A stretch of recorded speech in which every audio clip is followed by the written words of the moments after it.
বর্তমান সময়ে আমরা সবাই কম বেশি ইন্টারনেট ব্যবহার করি।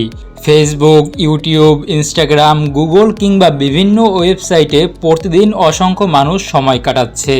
আর এই অনলাইন প্ল্যাটফর্মগুলোকে ব্যবহার করে কোনো পণ্য, সেবা বা ব্যবসার প্রচারণা করাকেই সহজ ভাষায় বলা হয় ডিজিটাল মার্কেটিং।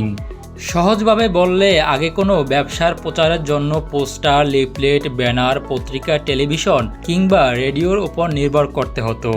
কিন্তু বর্তমানে ইন্টারনেটের মাধ্যমে খুব সহজেই নির্দিষ্ট মানুষের কাছে একটি ব্যবসা বা পণ্যের প্রচারণা পৌঁছে দেওয়া সম্ভব। এই আধুনিক পদ্ধতিই হলো ডিজিটাল মার্কেটিং। ডিজিটাল মার্কেটিংয়ের অনেকগুলো শাখা রয়েছে, যেমন Facebook marketing, Instagram marketing, YouTube marketing, SEO, Google ads, content marketing, email marketing এবং সোশ্যাল মিডিয়া মার্কেটিং। প্রতিটি মাধ্যমের কাজ আলাদা হলেও মূল উদ্দেশ্য হলো সঠিক মানুষের কাছে সঠিক বার্তা পৌঁছে দেওয়া। উদাহরণ হিসেবে ধরুন, আপনার একটি অনলাইন পোশাকের ব্যবসা আছে। আপনি যদি ফেসবুক বা ইনস্টাগ্রামে আপনার পোশাকের ছবি ও ভিডিও পোস্ট করেন, সেটি হলো সোশ্যাল মিডিয়া মার্কেটিংয়ের একটি অংশ।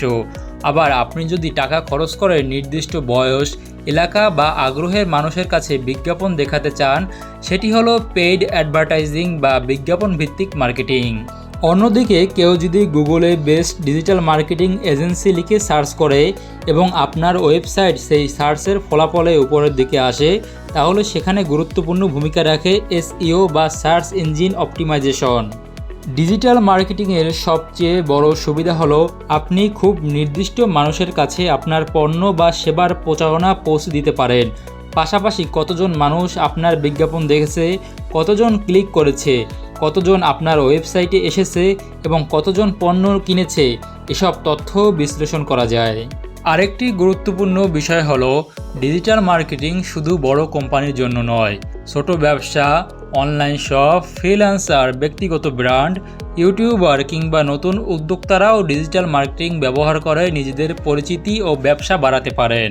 তবে ডিজিটাল মার্কেটিং মানেই শুধু ফেসবুকে পোস্ট করা বা বিজ্ঞাপন দেওয়া নয়। একজন ভালো ডিজিটাল মার্কেটারকে মানুষের প্রয়োজন বুঝতে হয়, সঠিক কন্টেন্ট তৈরি করতে হয়, সঠিক প্ল্যাটফর্ম নির্বাচন করতে হয় এবং ফলাফল বিশ্লেষণ করে মার্কেটিং কৌশল পরিবর্তন করতে হয়। সবশেষে বলা যায়, ডিজিটাল মার্কেটিং হলো প্রযুক্তি ও ইন্টারনেটকে কাজে লাগিয়ে কোনো পণ্য, সেবা, ব্যবসা বা ব্যক্তিগত ব্র্যান্ডকে সঠিক মানুষের কাছে পৌঁছে দেওয়ার একটি আধুনিক মার্কেটিং পদ্ধতি। বর্তমান ডিজিটাল যুগে ব্যবসাকে দ্রুত বড় করতে এবং মানুষের কাছে নিজের ব্র্যান্ডকে পরিচিত করে তুলতে ডিজিটাল মার্কেটিংয়ের গুরুত্ব দিন দিন আরও বাড়ছে।